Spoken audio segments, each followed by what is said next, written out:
Okay, let me first start off by coming back to that experiment that my opponent was saying, where the passengers helped him while he was driving.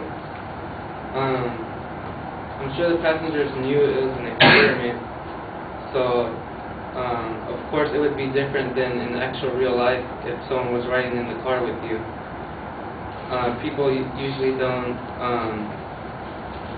concentrate on the road. Passengers don't usually concentrate on the road when someone else is driving the whole way, the whole distance wherever they're driving.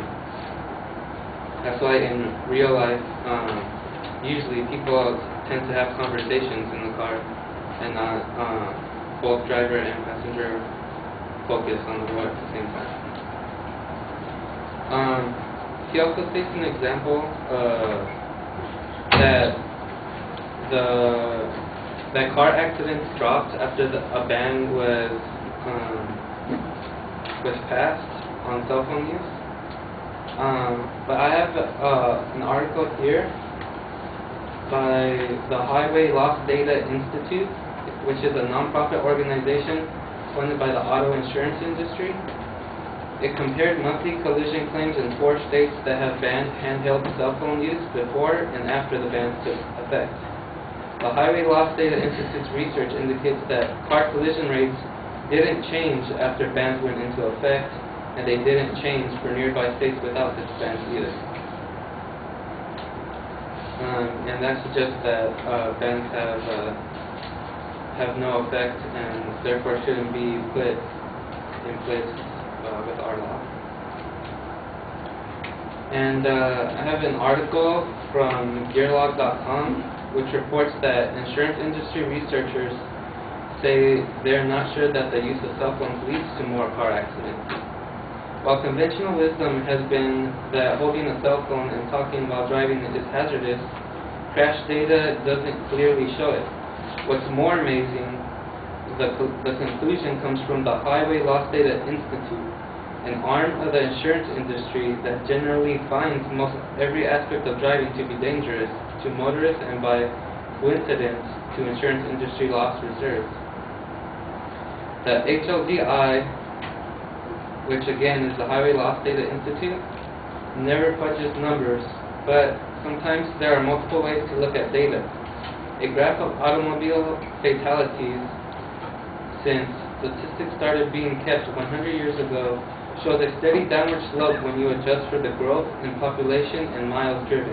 In recent years, the actual number of fatalities has decreased, not just fatalities per 100 miles driven, or fatalities per 100,000 population.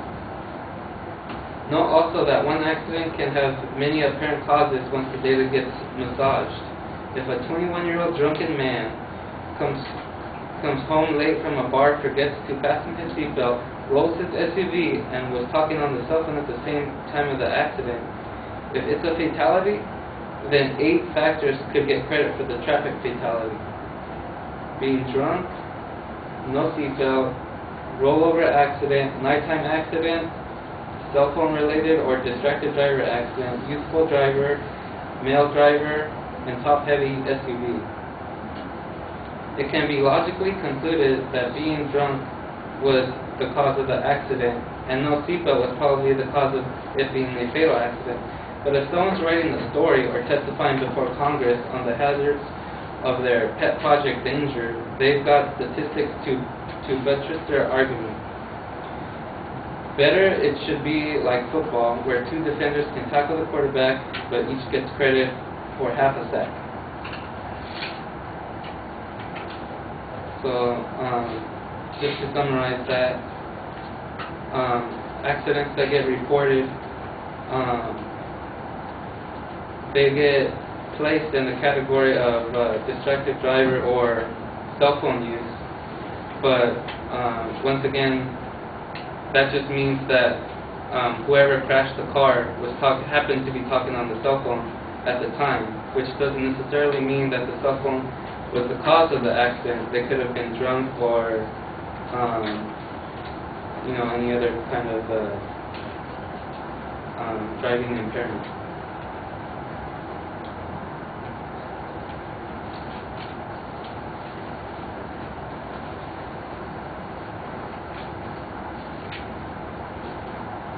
Okay, Russ Rader, spokesman for the Insurance Institute for Highway Safety, which sponsored the study of the Highway Loss Data Institute that I stated before. Rader says this indicates that the issue is really about the distracted driver. It's much bigger than drivers using cell phones. It's the distraction and not a cell phone per se that causes accidents.